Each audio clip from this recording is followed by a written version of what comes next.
Last time on Eastpointers.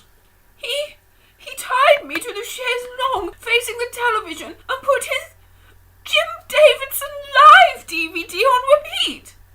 It gets worse. On New Year's Day he went out.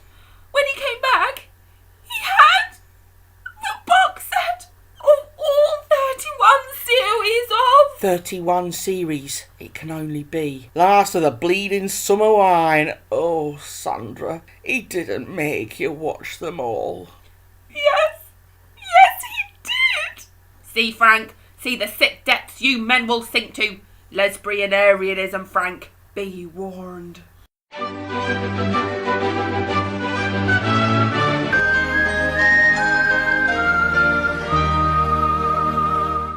Oh, my darling, I can't bear the idea my thoughtless gift was the cause of your dreadful ordeal. How can I ever forgive myself? John, please, you mustn't blame yourself. It's Geoffrey. He's lost his mind. So how did you get away?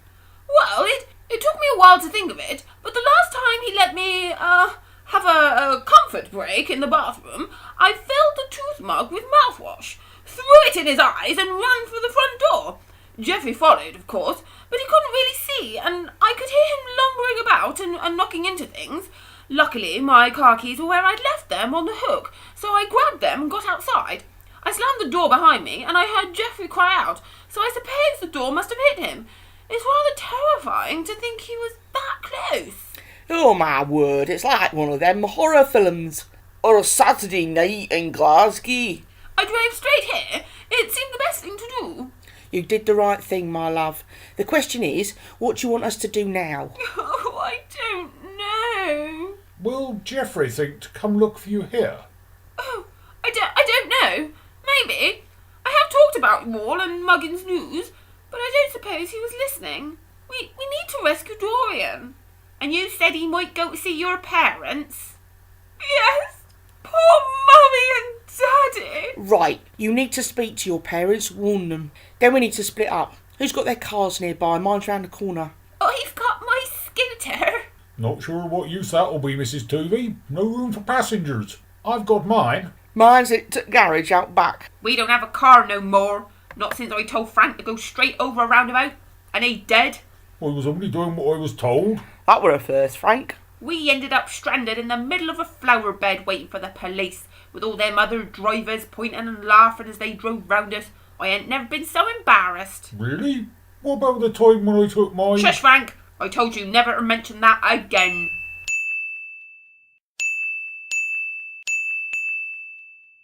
Are they all from him? No. There's a missed call from Mummy's mobile. She only ever switches it on in the direst of circumstances. She left a message. I don't know. I don't want to listen to them in case... Geoffrey, maybe you? Of course. He hasn't actually spoken yet. Lots of hang-ups. Sometimes he leaves a bit of silence. Oh, here we are. Sandra, it's Molly. Geoffrey's just arrived. He feels rather agitated. Don't know where you are. Daddy's taken him down the garden to ask his advice about the old cherry tree. Try to calm him down. What's going on, darling? Call me back. Oh no, we have to get there quickly. Daddy will insist on asking Geoffrey about the garden, and it drives him crazy. Geoffrey hates gardening. Sandra, you do know your father uses the garden as an excuse to go to his shed for a few glasses of homebrew, don't you? Yes, but Geoffrey hates that too. He can't stand sitting in that cobwebby old shed drinking parsnip wine and talking about seeds. Really? I thought it was quite fun. John, you know Sandra's parents. Are you happy to go there and confront Geoffrey? No! Who knows what he might do to you? Yes, of course. Sandra, it's time we sorted this out once and for all. Then I must come with you. Perhaps we should all go. No, we need 2 people to go to Summer Leighton and get Dorian, and someone needs to stay here and man the shop. I'll take Mrs. T to fetch Dorian. You're good with dogs, aren't you, Olive? OK, I'll go with Sandra and John. Moira, we might need you to deploy your Glasgow kissing skills again. You happy to come with?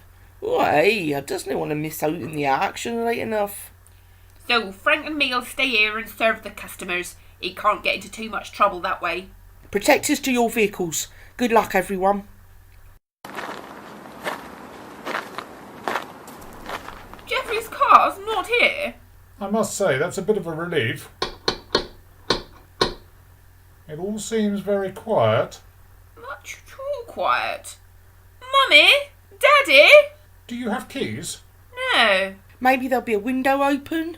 I'll get you in the garden. Sometimes the downstairs loo window is open, but it's terribly small. What about the back door? Yes, that's not usually locked during the day. Hello? Are you there? What on earth is that dreadful round? Who are you? Well, never mind. You stopped that bloody racket, so you're obviously a good egg. Could feel my sanity slipping away. Much more and I'd have been a dribbling idiot. There's some secateurs under the sacking. Be a good woman and snip off that string. Oh, aye. Was he using special forces or something?